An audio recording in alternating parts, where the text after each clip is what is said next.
Ladies and gentlemen, welcome to the Law Institute, and also welcome to our first AMP China lecture series. And since I joined the Law Institute, it's also my first public event, so please don't be too harsh.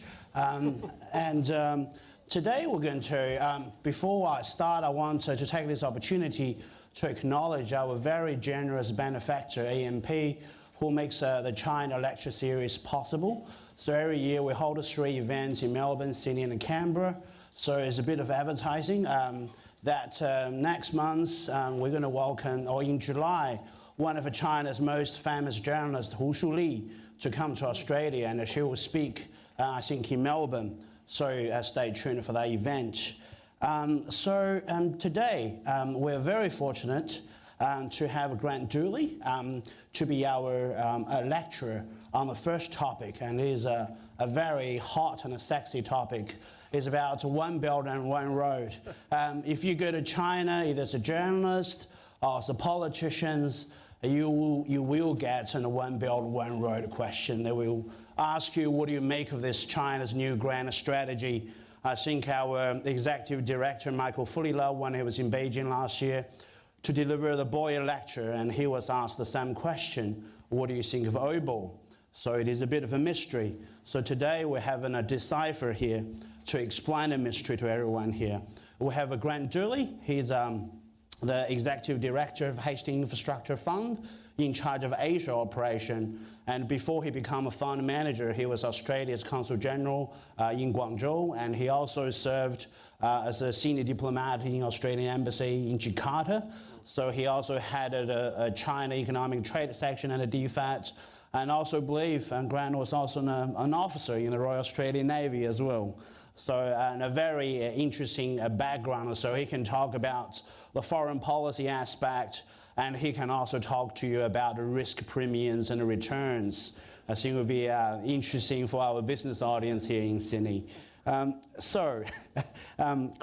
first question. One Belt, One Road, or Belt and Road, I think a lot of people objected to the term, One Belt, One Road. What it exactly is, it has been described as China's grand strategy, or even Marshall Plan, China's equivalent to reshape the whole region or even the world. Francis Fukuyama described as China's strategy to export its development model. But we don't know much about OBOR. I mean, it seems to be, especially at the operational level, is very patchy and very vague. Do you think, why are they keeping it so vague? Is that a slogan in search of a strategy? Yeah. Well, first, thanks for coming along today, and I really do appreciate the opportunity to speak and being your first guest lecturer. I'm not sure I'm the sexy man to be talking about such a sexy subject, though, so I'll try my best. Yeah, look, the One Belt, One Road initiative, and for those that follow this closely, you would have noticed that from a Chinese perspective, the name has been changed to Belt and Road, and there's a very good reason for that, and that is that when it was initially announced, it was the One Belt, One Road initiative, but very quickly they realised, as you said, it's a strategy in search of some substance, and to actually give it substance, what they did was amalgamate a lot of existing development initiatives that they had at the time, and hence you can't have One Belt, One Road when you have many different development initiatives and many different economic corridors, which is what they brought under the initiative. So when you look at One Belt, One Road, or OBOR, it actually is an amalgamation of other initiatives, one being the new Eurasian land bridge from Urumqi that spreads right across Russia and Kazakhstan, the idea for a rail line all the way to the Netherlands, but also encapsulates the Mongolia-Russia economic corridor, another corridor from Kashgar in western Xinjiang down to Gwadar, the port in southern Pakistan, which is the China-Pakistan corridor, and also one in Southeast Asia, which is from Nanning down through the Indo-Chinese peninsula, called the China-Indochina economic corridor. So what it actually is an amalgamation of a number of existing strategic initiatives that the government was trying to implement. And when they thought of a name, the One Belt, One Road, which literally stands for the One Belt being the Silk Road economic belt, and the 21st century maritime Silk Road, hence the Belt and Road name. But it actually is a well thought through initiative. When it was announced, I think possibly didn't have a lot of substance, but now they've been able to build a number of different things around it and amalgamate these economic corridors. The other thing they've been able to tie it very closely to is a number of other initiatives like the Asia Infrastructure Investment Bank, for instance, and the Silk Road Fund. So they've kind of been able to build up some substance to it through these other initiatives that they've got. Yeah. Thanks for that. So thanks for the explanation. And also, just the question is, you mentioned Asia Infrastructure Investment Bank, which received a lot of media attention about whether Australia should join the Asia AIIB, and there's a lot of discussion about what is China's intention behind the OBOR or behind the AIIB. Is a plot to, I don't know, expand China's geopolitical influence, or if you want basically to make bucks out of it, export China's excess capacity, or more high value added products like high-speed railway. So there's a range of discussion. It seems to be a lot of people in Washington, D.C., maybe in Canberra, are more worried about the geopolitical aspect. Is this China's strategy to counterbalance the U.S.'s pivot to Asia? Is it a counterbalance to TPP, which China is not part of it? And what do you make of this? Yeah, I think it's actually a lot of those things, and actually more. There's no doubt that there is a political overlay, and there's an economic overlay. From the political perspective, I dare say when President Obama announced his pivot to Asia back in 2011, this obviously was a cause for great consternation in various policy levels in the Chinese Communist Party and in the government. So, it was actually a natural reaction for them to come up with something which they could perceive to counter that type of a grand plan for what they saw as US containment of China in Asia. So I think at a geostrategic level, yes, there's no doubt that the One Belt, One Road initiative was in response to that. But it'd be from a political level, it'd be too shallow analysis to say that's the only reason. You need to understand that from a political level, most things head back internally. Everything goes back to the centre in China. And when you look at the amalgamation of some of those economic corridors I was talking about, the Kashgar-Gwadar one, for instance, that's from Western Xinjiang. The one that goes, the new Eurasian land bridge goes from Urumqi over to through Russia and over to Europe. So in addition to the broader geopolitical issue, there was a need there from the Chinese government to develop these restive regions to generate growth, economic growth in some of these western parts and southern parts of China. The China-Indochina Peninsular Economic Corridor starts in Nanning, the capital of Guangxi province. So it wasn't just about the geopolitical, a lot of it was actually about how do we tie this with trying to generate levels of economic growth in some of these very restive, poor parts of China where, from an NDRC perspective, from a National Development Reform Commission perspective, they've been trying to do that for quite a long period of time. So it fitted very neatly in with that overarching geopolitical plus internal stability narrative. That's the political side. Of course, the economic side, which is what we all probably more associate it with, was to deal with a number of very large issues occurring in the Chinese economy. And that is, as we all know, slowdown in growth internally, excess capacity in key, pretty much infrastructure-related type industries. So iron ore, steel, cement, these type of bulk commodities, these type of skills and overcapacity in these industries that they needed to export. So having an initiative where you build infrastructure in these markets obviously is a way of potentially dealing with those things. You also had, at the same time, you've got the desire to internationalise the RMB. They can also facilitate that. You also have a lot of excess liquidity sitting in the Chinese economy at the moment. We have a lot of debt problems, but we actually also have a lot of excess liquidity in the context that there's a lot of money that wants to leave China at the moment. Good for me, what I do, I'm a fund manager. We manage a lot of Chinese money, so but we see it in very little ways in the Chinese money going into the real estate sector, for instance, in Australia and globally. But a lot of that excess liquidity in the Chinese economy is searching for opportunities to be invested offshore to diversify their risk base. So you have a lot of bent-up demand for overseas assets within the Chinese economy because of this excess liquidity issue. On top of that, you also, which is I think potentially another strategic part of it from the economic side, and that is China, I think, will try and use this initiative and build through these corridors to try and secure supply chains. If they can help establish those and grow new trade routes through these markets, it actually helps them with their actually longer term trade issues and growing new markets for their goods as well. So you had a number of various different economic reasons in addition to the exporting of the excess capacity and high-speed rail and various other capital equipment type issues. So I know this is a very complex project, involves multiple motivation. If I'm going to ask you, which one would you rate as the most important overriding objective behind this overall initiative? Do you think it's more centered around China's own economic development needs, say, developing Xinjiang, Yunnan, all this periphery province, who have been lagging behind in overall development in China? Or do you think it's primarily as a blunt weapon, not a blunt weapon, but as a weapon to counter US's pivot to Asia? Look, I think it would depend who within a Chinese bureaucracy you spoke to. I mean, if you're speaking to someone in the NDRC and they've been trying to develop the Western regions for the last 10 years, and he'll very much see it as being that's an opportunity to hit some very key KPIs, for want of a better word, or goals that he has. If you're right at the very top of the Chinese Communist Party, then anything that can grow through soft power means. I mean, this is a very effective tool from a soft power perspective. They can potentially grow relationships, embed themselves with their near neighbours.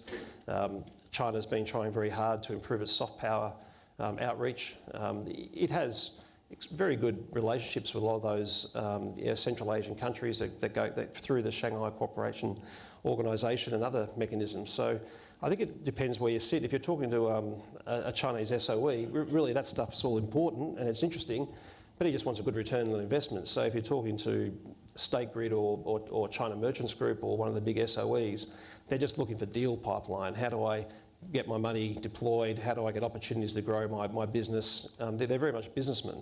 So I think it really depends on who you're speaking to within the government as to how they would view the overarching initiative. Yeah. So it can be many things to different people. It can be many things to all people. And just try to pick up on the economic theme. And in the last kind of a year or so, we have seen the kind of invincibility, the kind of reputation of China's economic planning and etc. management has been dented. China's foreign reserve dropped significantly, something like $800 billion. And also big Chinese banks, and they have all the non-performing loans piling up on their books. So do you think that will have an impact on China's ability to finance these very ambitious oil projects? Because I have heard figures are truly mind-boggling. People are talking about the trillions and the trillions of dollars of investment, and some bankers love the figures and quoted something like $6 trillion. 1/3 of the humanities. And do you think Beijing has the means and the resource to finance these projects? One thing, having worked around the Chinese economy and Chinese government officials for way too long, is that these figures just tend to, after a while, just wash over your head. They do like to talk in grand plans, there's no doubt about it. Look, I think from a funding perspective, which I think is your question, they've already got a number of vehicles that they can use to look at funding some of these projects, and I'll get back to the projects in a minute because that's probably the most important part. They've got the AIIB, the Asian Infrastructure Investment Bank. That's a $100 billion vehicle. We all know about that. There's the new BRICS Development Bank, again another $100 billion vehicle, which is being seeded by all the BRIC nations. There's a Silk Road Fund, $40 billion vehicle.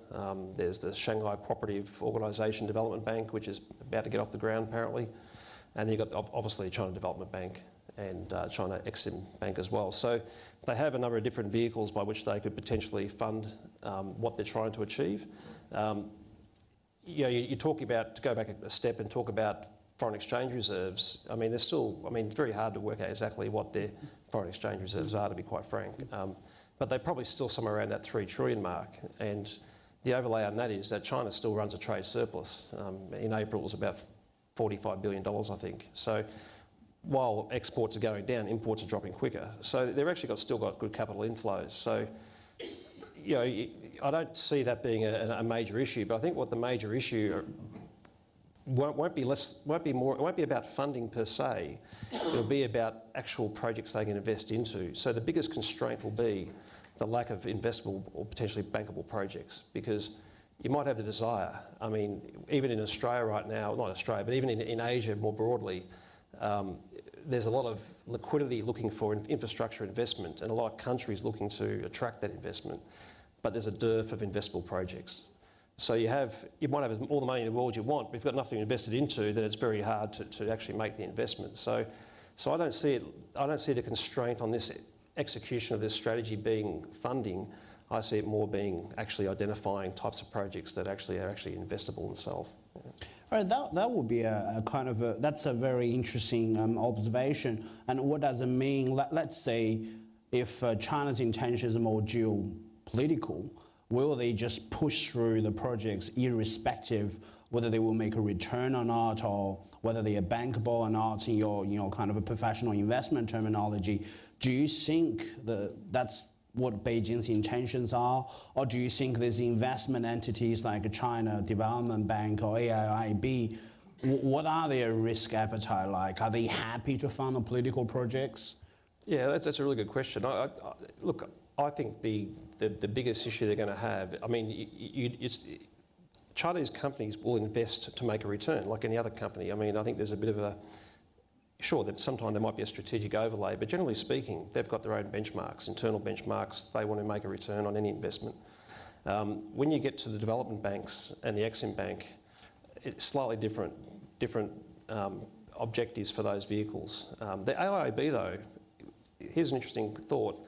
The AIIB is being promoted as an investment bank that will only invest in best practice projects. It's funded by various different agencies and governments around the world. They might want to invest in something that they don't see as generating a decent return to meet the actual over-return benchmarks of that bank. So some of these vehicles will be constrained by the nature of the vehicles. CDB and Exim Bank, I believe, will probably be more constrained by the fact that on their own balance sheets right now, and it's very hard to know this because there's not a lot of detail out there, but given the slowdown in economic growth in China and given some of the bad loans and some of the projects they've invested into in other markets like Africa, it's hard to see they'd have a lot of appetite to go and repeat that process in other markets in Central Asia, for instance, or in Pakistan or places like that. So I think it'd be a pretty big stretch, and it'd have to be a pretty big push to make them do that. The other thing too is I don't think from a soft power perspective, the Chinese could quickly undo a lot of that really good gains they're getting in those markets if they do invest into projects which are not perceived to be very, very good projects, and the projects themselves fail. It'll undermine confidence in the AIB, it'll undermine broader confidence in what the initiative stands for. So again, I do believe that where the OBOR strategy is really going to struggle is actually identifying those type of projects that meet those near-term investment criteria for them to be able to make those type of investment decisions.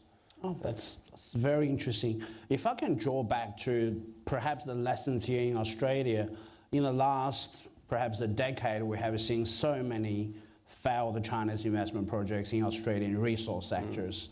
Do you think now they have learned lessons in how to invest abroad? For example, not to jump into bed with someone like Clive Palmer, and I think you're probably going to come out on top of that.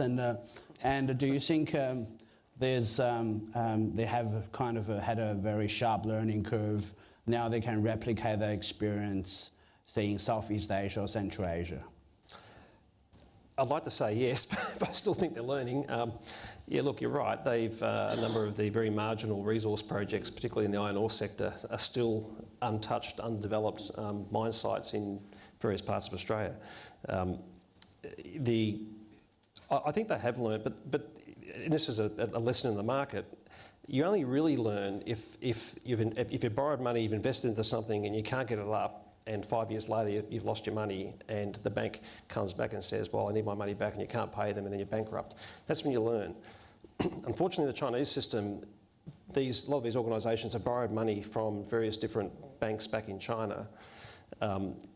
Those banks themselves keep rolling over a lot of that debt, hence they've got the debt issues in China. We've got bonds being rolled over. We've got a lot of these various big debt issues being rolled over. So you've got companies that have made bad investments who haven't learnt the lesson from the bad investments. So they actually are still learning that process until risk is properly priced, until these various other things that we do in a normal market are done. It's hard to see how they learn the real lesson of bad investment decisions. Now, they'll understand they've got a bad investment and they will learn, but until that financial impact, you kind of wonder how much that message sinks in. And if I take it another step forward, is that they are learning very quickly. Even in my sector, in the infrastructure sector, the state grids of the world are very savvy investors. They've invested in Portugal, invested in Brazil, they've invested in the Philippines, they've invested in Australia already through Gemini and Electronet. They understand how these markets work. They've learnt through the process of investing. What we're seeing though with the excess liquidity in the Chinese market and looking at trying to get out, the speed of it at this point in time is so great that you're getting a lot of other people getting caught in a tailwind who don't have that level of experience in investing in overseas markets. And they're the ones that are potentially going to make the mistakes that the state grids and the China merchants, now the more sophisticated investors, have already learnt. So you've got this bit of catch-up because of these other more, I suppose, less sophisticated or developed investors who are potentially going to make the same mistakes that the Older brothers made a couple of years ago when they did those earlier investments in the resources sector. Thanks for that. I think at the Law Institute, we have to ask very important questions about South China Sea. So it's also for the benefit of our friends who travel from Canberra, and also for the diplomats who are here in Sydney, watching very carefully what is unfolding in South China Sea. When we see escalating tension between China and some of the claimant states from Southeast Asia. And given Southeast Asia, as a group, is a very important part of China's overall strategy, which cuts through the Southeast Asia, the 21st century maritime Silk Road. Given all this tension that is happening, do you think that will have an impact on Beijing's ability to roll out these projects in this country? Or do you think we'll come to a point, some of the country, for example, like a Vietnam or some other country, just basically say no? Given the bad relationship we have at the moment, I don't want your investment, and especially in the critical infrastructure. What do you think? Have we reached that tipping point yet? Yeah, look, I don't think there's any doubt that it will be an issue. The impact, though, I think can be, in the context of the whole broader One Belt One Road strategy, could be somewhat more limited, given that the strategy itself encompasses a lot of economic corridors that don't go through those parts of the world.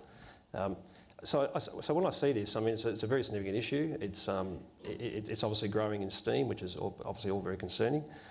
So I do see it as more complicating rather than directly impacting that strategy. So when you've got the Indo-China the China-Indo-China Peninsular Economic Corridor, yeah, that runs down through Vietnam and parts of those claimant states. So you'd expect that may have. They'd be less willing to be part of that process if they're having very testy, hostile relations with China. But for the countries that lie further west and the Central Asian countries, it's obviously not as big an issue as it doesn't directly impact them. What it probably can do, though, which is negative type of negative issues like the South China Sea and what's happening there, will no doubt though raise issues around confidence. I mean, if you're sitting in one of those other countries not directly related and you're reading the media, seeing what's happening, it does raise questions. It does question China's intentions in those markets. So while it wouldn't have a direct impact, it will undermine some of those soft power issues we're trying to talk about and some of those soft power gains that they're trying to achieve through the overall strategy.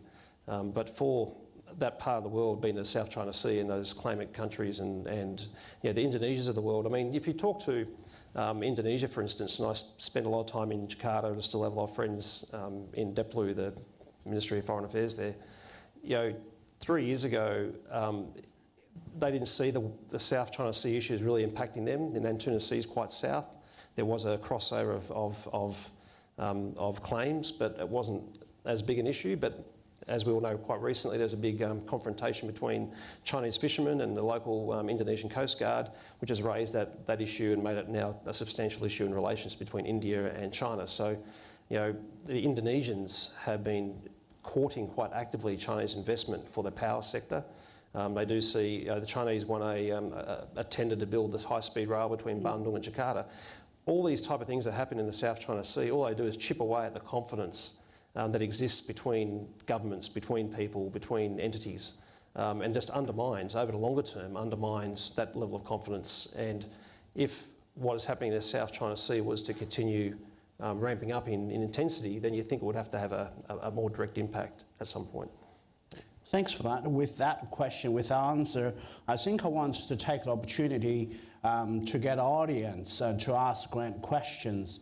This I think, a fantastic opportunity to ask someone with a combination of a fund management and a foreign policy expertise. So, Robert, sitting in the front with the grey jacket. Robert, do you mind to? And also, just a bit of a house rule, and even though we welcome comments, but we like to use this forum as a place where you can ask questions. So I don't want to do a Tony Jones and say that I will take as a comment. So please just ask a direct question and try to keep it short and sharp. Thank you. This from a man whose ear I've already talked off on numerous occasions. I do have a simple question, though. You talked about the fact that investable projects would probably be the biggest barrier, and I think that's a sound conclusion. Of the sort of general areas that you outlined as being in the OBR, where do you think those investable projects will be found, or where at least will be more likely than others? That's a really good question, because my view is those projects will be found in China.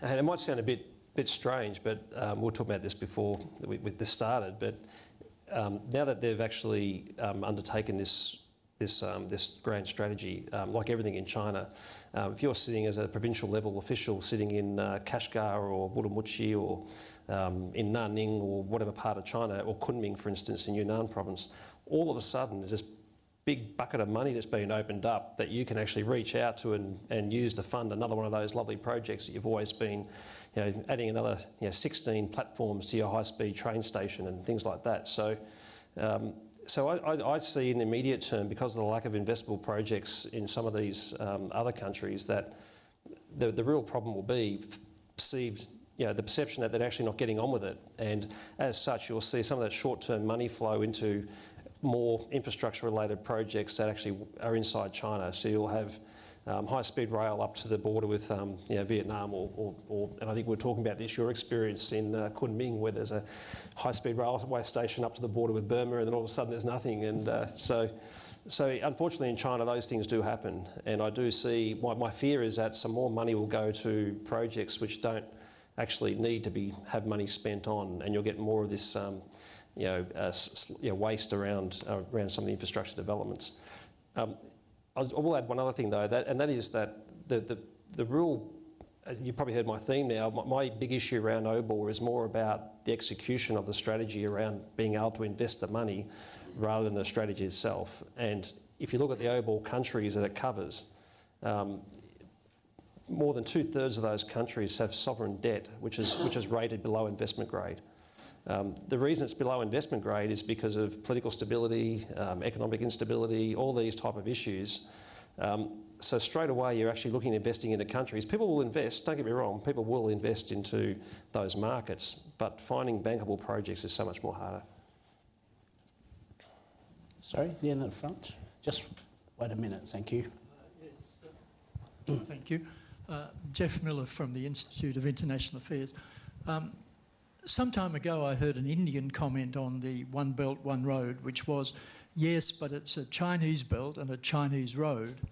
And I wonder, to what extent is cooperation with governments and firms in the countries beyond the Chinese border seen as an important part of this strategy? Yeah, I was, just on your note, I was in India quite recently, and I had discussion on the One Belt, One Road, and that was the Deputy Finance Minister, and he said, in India, we just want to be the braces, which I thought was an interesting way of looking at it. But yeah, look, what will underpin this is, I mean, the governments can put in place frameworks and various other things, but even from a Hastings perspective, my company, we see an opportunity there to work with Chinese capital to try and find opportunities in how we can invest that money as well. So people at business levels will see the opportunity. They'll try and use it. I mean, the Chinese are very good at following national strategic initiatives. So you'll find a Chinese company will come up to you now, and because if they can tie it to it, they can get access to capital from banks by saying it's part of an overarching initiative. And that's quite an attractive thing if you're an Australian company looking at doing something in China, or you're looking at doing something in one of those other OBOR countries. So there's a real opportunity for Australian companies. I think OBOR provides two opportunities. We're already seeing OBOR in action in Australia, and that's coming through the Port of Darwin. We had Landbridge acquire that port. The Northern Australia Development Policy needs capital. There's an opportunity for the Chinese who see, obviously, Northern Australia as a great food bowl for protein, for cattle, through other bulk commodities.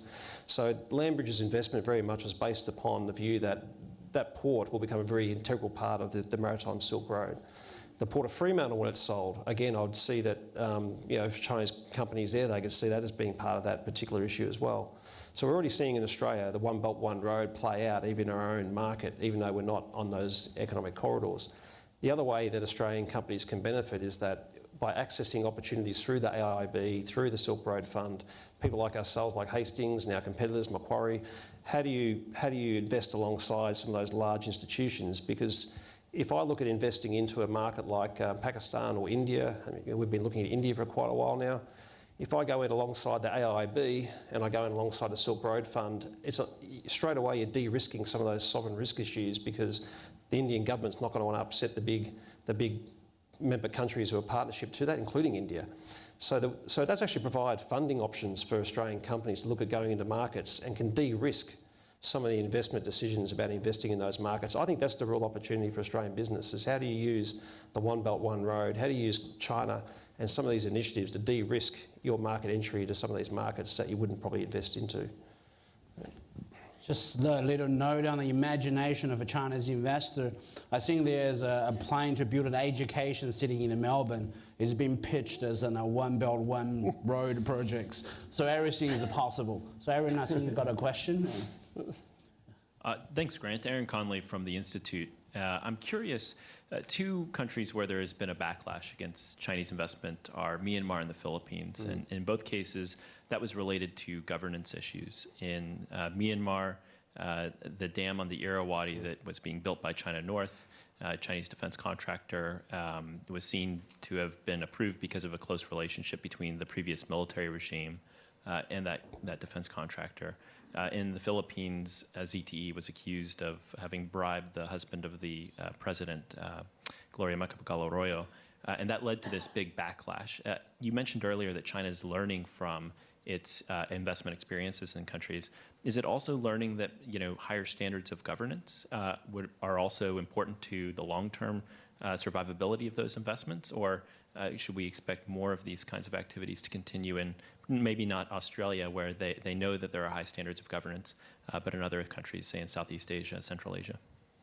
Yeah, that's a very good point. I mean, from my experience of Chinese investors, I think I mentioned before about the sophistication of the investors. If you're dealing with the state grid or one of the 100-odd centrally based state-owned enterprises, it's such a sensitive issue now, corruption. It's such a sensitive issue internally. You don't want to be seen to be anywhere near anything that's going to have a backlash like that. My friends at China Merchants Group talk about this all the time. They've got, if you go to their website, they've got very proud. They've got their own ESG policy. They've got all these, what they call best practice, Western standards, those type of things. They're really focused on it to a great deal. Some of the less sophisticated provincial-based SOEs and even POEs, private companies. I'm not a believer in any real private companies in China, but even those POEs at that level, they don't quite have that experience. And I think in the case of the One Belt, One Road, the type of companies that are going to be investing using that strategy, they're going to need to have extremely close links to government, which does raise questions. And to your point, can you invest in Kazakhstan? Can you invest in Kyrgyzstan? Can you invest in Pakistan without that nexus? The reality is you probably can't. And this will go to the whole question around the investability of these projects, because to make the point I was trying to make earlier, if it's only a Chinese company investing into these projects and no one else goes along with them, then very quickly people are going to see it for what it is. And it'll undermine all that great momentum that they've been able to generate behind the AIIB. The AIIB is very critical in this. The AIIB is an institution, it's a multilateral institution. It's China's first foray into such organisations. It has member, of which Australia is, member countries' capital, tied up in it.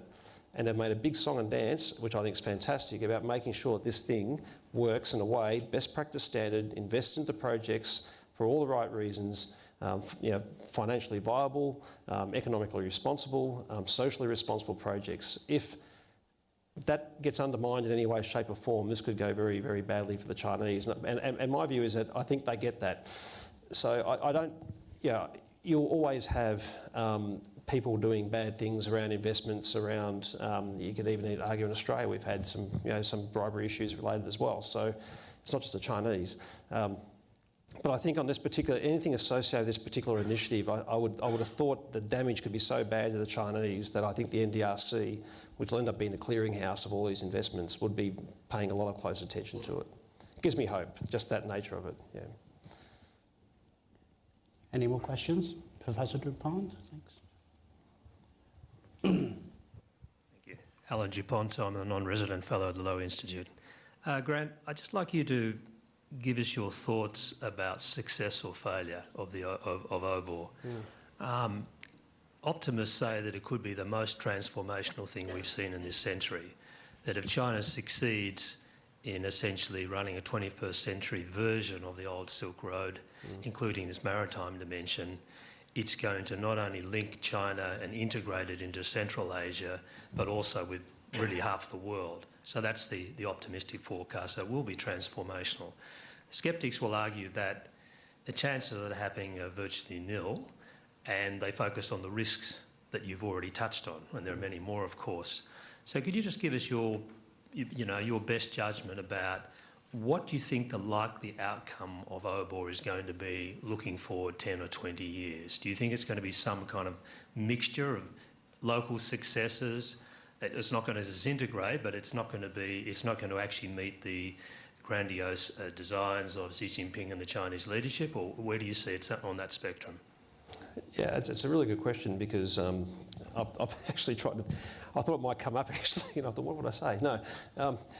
Look, history's taught me in China that quite often it always ends up being somewhere, generally speaking, in the middle. We very rarely have and that's purely because, unfortunately, the Chinese love grand visions, and grand visions are very, very, very hard to implement. This strategy is even harder, you could argue, to implement, because it's so reliant upon what happens outside its own borders. So for it to be successful, China has to be able to either influence or somehow be able to form relationships with these countries that allow them to actually go through and do these things. That has severe limitations, because at any given point in time over the course of the next decade, the relationships of those countries can be anything from very strong and very positive to very weak and very fractious. We just got to look at the South China Sea to understand that. To use again the Indonesian relationship, which has been quite a good relationship, Yudhoyono and even Jokowi all saw China's capital as a way of meeting that short-term infrastructure deficit issue, only to find that it came with strings attached and various other things, and it's caused those issues in that relationship. So I have to say that, and it's based on just how I've seen other things like this play out, I'm probably more pessimistic. I think China's really, and I'm just basing this only on my read of the situation, but I think that the whole OBOR initiative was very much, while there was a number of different economic corridors being undertaken, there was a lot of things happening in various different parts of China. As I said at the beginning, OBOR is an amalgamation of a lot of those strategies under one umbrella, under one overarching one grand vision, and that is the economic corridors. It's also the Western development strategy of China. It's the need driven by economic policy to deal with a lot of excess capacity in industry. So I think, and then what lit that was the pivot to Asia of Obama back in 2011, which we need something, and we've got all these things out there. We bring it under the one rubric. We can actually look at it, and when you make those type of decisions, they're invariably rushed.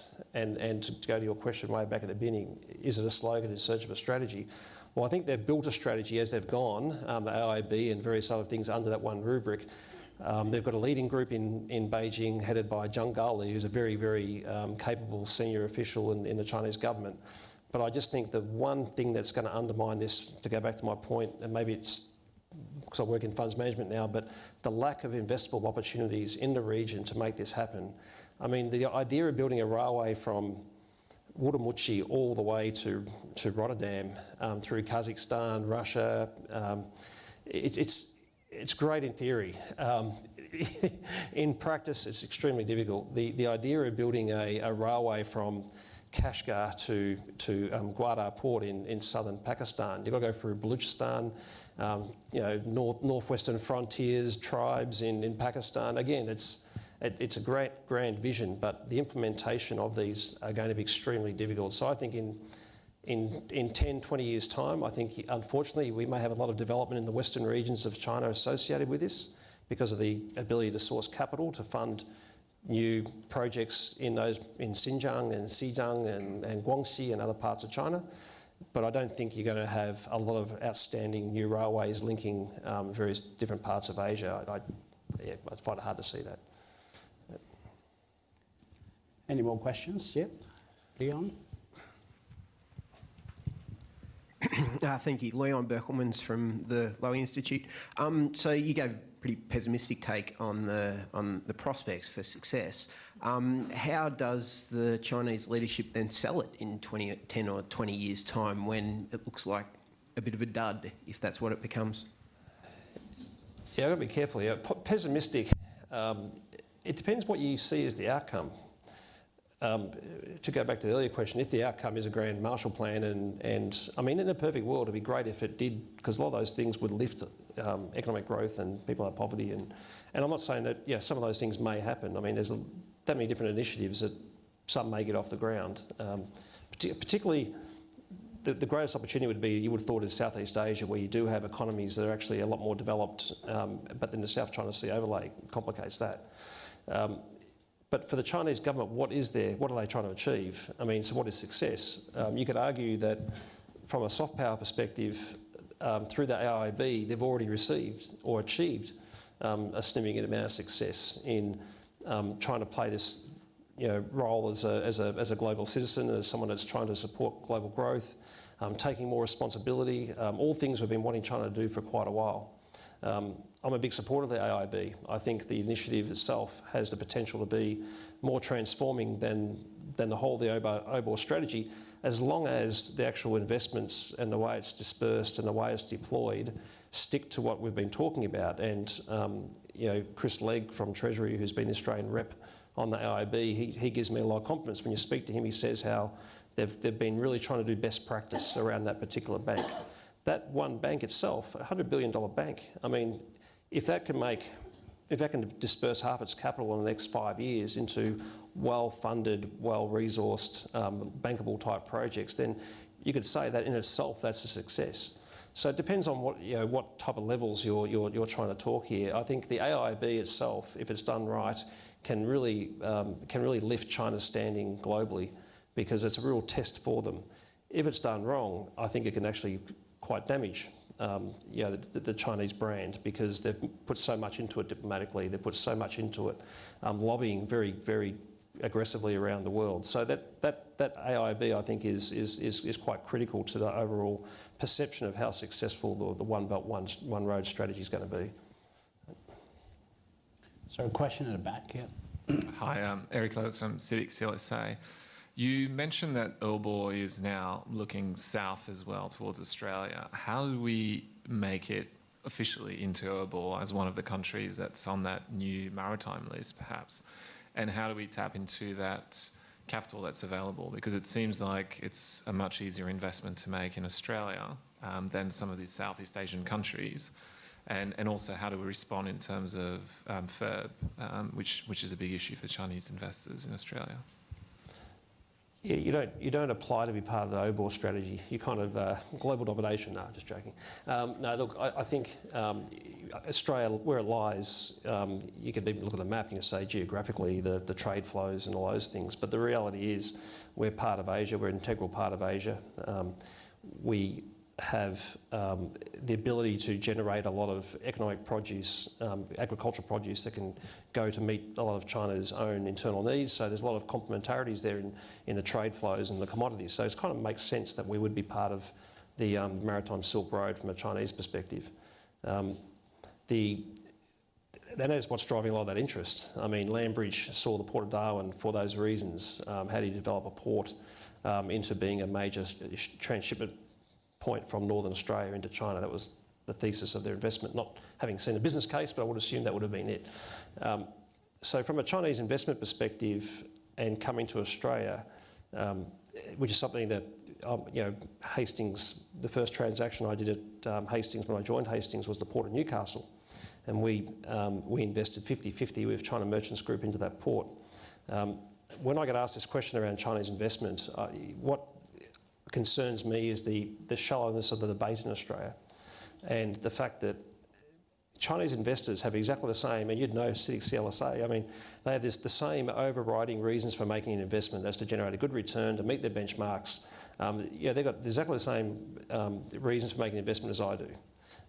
They may have, in the approval process going back through China, they may have to go back to the NDRC or SAFE, and when they get their final approvals, if it's got a strategic overlay and somehow you can say it's attached to the OBOR, then big tick. But their principal reason for making that investment will be based on fundamentally sound commercial reasons. In Australia, we had this overlay around concern around land being owned and ports being owned and critical infrastructure being owned, strategic overlay and all these various other things. I won't go into that, but from a FIRB perspective, we have a very, very good and very well established regulatory regime around foreign investment. One of the reasons the Chinese like investing here is because we have that regulatory regime. The FIRB itself is very good. You engage FIRB early, it's a very set, you've got the FATA, the Foreign Acquisitions and Takeovers Act, very clearly what you need to do.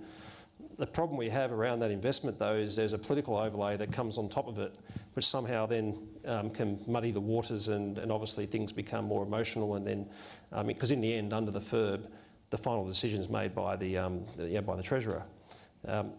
From where I sit, and maybe from where you sit as a person trying to facilitate capital into this market, the only thing I'd argue is that we need to engage the Chinese investors early enough, as the government does. I'm talking here about the FIRB and sell-side advisors like yourself. Well, you need to actually engage early enough to tell them what the likely implications are going to be of 100% ownership of a critical infrastructure asset. I think we need to give them early enough guidance. I think the government just needs to sometimes come out and say, on this particular asset, from day one, Chinese need a partner. They need to partner with Hastings or QIC or AMP or Macquarie or whoever it might be. They need an Australian partner. It's critical infrastructure. There's national interest at stake. Just all the Chinese want to know is where's the goalposts? Are they there or over here? Is that big or is this big? I just want to know what the goalposts are. I don't want to spend my $3 million on due diligence only to find the goalposts that I thought were over there, all of a sudden over here. What do I do? And it's the same as when I go if I'm looking at investing in China, I say the same thing to the Chinese government. Where are the goalposts? What are the issues? Investors just want a transparent process where they know what they're getting themselves into when they start that process. As simple as that. Yes, question in front.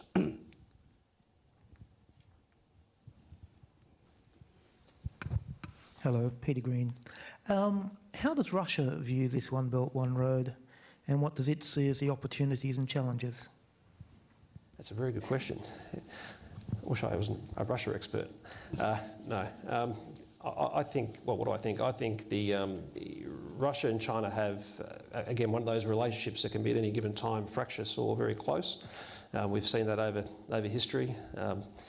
A very big part of China's, particularly northern energy reliance now comes through Russia. So there's a very much, as we know, they recently signed a very large deal, I think about 2.5 years ago, 3 years ago. So a lot of the gas flow from Russia and China's becoming more heavily dependent upon. I think the Russians are quite pragmatic around the relationship with China. They've been doing this for quite a while now. They know where both stand. They have what the Russians wouldn't want is the perception that China, this is my personal view, Kazakhstan, Kyrgyzstan, Tajikistan and all the stans are Chinese satellite states and have been. Central Asia was China's background, Russia's background, or playground I should say. You don't have to go back to the days of the Great Game, and there's a little finger of Afghanistan that sticks out and touches the Chinese border that was there to separate the British and Russian empires. I mean, that part of Russia, they see it as part of Russia. Yeah. So anything that puts greater Chinese influence through the Kazakhstan, Kyrgyzstan, Tajikistan, Uzbekistan, whatever, I think Russia would feel very, very, very nervous about. They'd see it as very much playing in their own backyard. The overlay on that, though, is anything that stimulates economic growth and anything that actually facilitates the trade and facilitates from a very pragmatic level, they would actually encourage. I think they know that they need more customers. China's a very big customer. They wouldn't want to endanger that at all. But if they perceive there's any level of political interference or any type of strategic interference going into those particular countries, I think that would make them very, very nervous. So I think, from my own perspective, that they would be watching that quite closely, and that would actually make them feel quite unsettled, I would have thought. So we have one last question. Sorry, just in the middle. Sorry.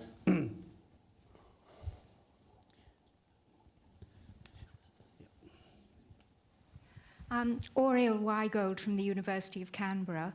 I want to ask a similar sort of question to the last one about Russia, but in this case about India. Now, when and if the Kashgar-Gwadar is a complete link, China virtually encircles India. I think this has some effect on India's own regional pushes in various directions, and India's not always the quickest off the mark. I'm just wondering what you would think about India's view of what China's doing in the same way as you commented on Russia's view. Yeah, it's no secret that India's been very concerned about the relationship between China and Pakistan going back 20-odd years, if not longer. If you sit in the Indian perspective, or if you sit in their seat, say you're sitting in the Chinese seat, how the Chinese view the Ring of Pearls, as they call it, the containment of India, the US, Australia, Japan. That's one of their ways, strategic geopolitical reasons for doing the One Belt One Road, is to try and chip away at that. So they're trying to chip away at this, what they see an encircling of their own interests. I mean, they see India as being part of that. Now, again, no secret that India has been having creating greater, closer links with the US and with Australia and with its old Commonwealth countries. So that's of concern to the Chinese, without doubt. So there's a couple of things playing out here. So from an Indian perspective, anything at all that leads to a potential strengthening of the relationship between China and Pakistan, which could lead to greater, more militarily than anything else, and Gwadar Port is actually a military port. Chinese ships being based just across their border, is obviously serious concern for the Indian government. Again, we're all nothing if not very pragmatic around economic needs, though, and you only have to sit and talk to the Indian government, and their approach to Chinese investment has become quite a lot more positive, probably in the last 3 years than what it was previously. And I just know this from my own experience. I've had Chinese investors who we have as clients come with me to meet Indian government officials around investing in India. Extremely positive, rolling out red carpet. We need Chinese investment, again, on our terms. A lot of these, discussions you have with the same as Australian government, we've got our own national interests, we've got our own views on our terms, welcoming investment, how can we use it to meet both countries' needs? If you're in India right now, they look to China as a model that they respect, and they also wish they could follow to a degree. Given the speed by which people have been lifted out of poverty, of course, you've got a very different political situation there and different architecture. But there is a grudging respect for the Chinese as to what they've done from an economic perspective, and they want to learn, and they can see big pools of capital that can help them in what they're trying to achieve as well. So they see the OBOR in that context. They see it as something that they could potentially work with. They could work with the AIIB. They could help unlock some of the infrastructure deficit, use that capital to deal with these issues. But again, a little bit weary of the relationship with Pakistan. The growing relationship, you speak to actually Indian officials, what's worrying them even more is the growing relationship with Cambodia and Myanmar. That is, because that is encircling. And that's, people forget that quite often, is how much the Chinese have been actively involved in those two relationships in Cambodia and Myanmar. So if you're an Indian official, it's not just about Pakistan, it's also about the other side as well, yeah. And also, actually on that note, to make him feel real totally petrified. Colombo Port in Sri Lanka is being developed by China Merchants Group and by a lot of Chinese capital, and potentially the word has been to be used as a staging post for Chinese forces into the Indian Ocean and potentially on their anti-piracy roles over in the Western Indian Ocean. So you really are feeling quite enclosed if you look at it that way.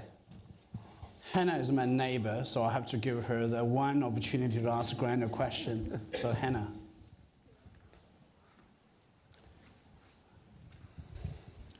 Do you want a glass of water? Hi, I'm Hannah Worth, also from the Lowy Institute. I just had a question about going back to bankable projects, because obviously we've talked about China's initiatives, but the World Bank and the Asian Development Bank, of which China is also part of, are also trying to unlock these bankable projects in the same region. Where do you see the established multilateral development banks fitting into OBOR? Yeah, the AIIB's been quite open about its desire to work with the ADB. And I think this is really good. ADB is very much a Japanese institution. Anything that brings those two institutions together is obviously good for all of us if they're talking at that level. So the AIIB has been talking about how do the AIIB I don't think will, because given the political nature of its first investment, they'd have to nearly do it alongside another reputable multilateral like the IFC, the ADB. I mean, the IFC is the investment arm of the World Bank. So the IFC, the ADB are the two logical partners that they would look at investing alongside. The other interesting thing is that AIIB also would like to invest alongside other institutional investors, and they could be, we've had discussions with them. I dare say the big Canadian pension funds who are now looking at investing in Asia, PSP, CDPQ, CPPIB. You've got some very large Middle Eastern sovereign wealth funds now, the Qatari Investment Authority, the Kuwait Investment Authority. So you've got a lot of very large institutional investors now who are looking at investing in Asia. Asia, from where I sit at Hastings, is becoming more and more of an interesting market, and people want a club as a way of de-risking political risk and execution risk. You want a club. You want to actually invest alongside others that have a very similar view of the market and a very similar risk tolerance. That's the key issue here. How do you mitigate risk? So I think the AIIB will be looking, when it makes that first investment, to invest alongside one of those large multilaterals, whether it be the ADB, the IFC, or some of those other large institutional investors and sovereign wealth funds. Thank you so much. I think this is the end of the event. I think we have a very informative session. And do we have another representative from AMP? Oh, yes. Oh, Matthew, sorry. Of course, they're our competitors. Yeah. Good afternoon, everyone. On behalf of you all, I'd just like to thank Grant for a most erudite and informative presentation. I'm sure we're all leaving today much better equipped. So thank you, Grant. I think it'd be very remiss not to thank Peter for asking such excellent questions. Thank you, Matthew. Definitely showing your journalistic background. So Peter, it's terrific. And most of all, to a fabulous audience who was so engaged and really stimulated a great discussion. Could you please join me in thanking Grant? Thank you so much. Thank you.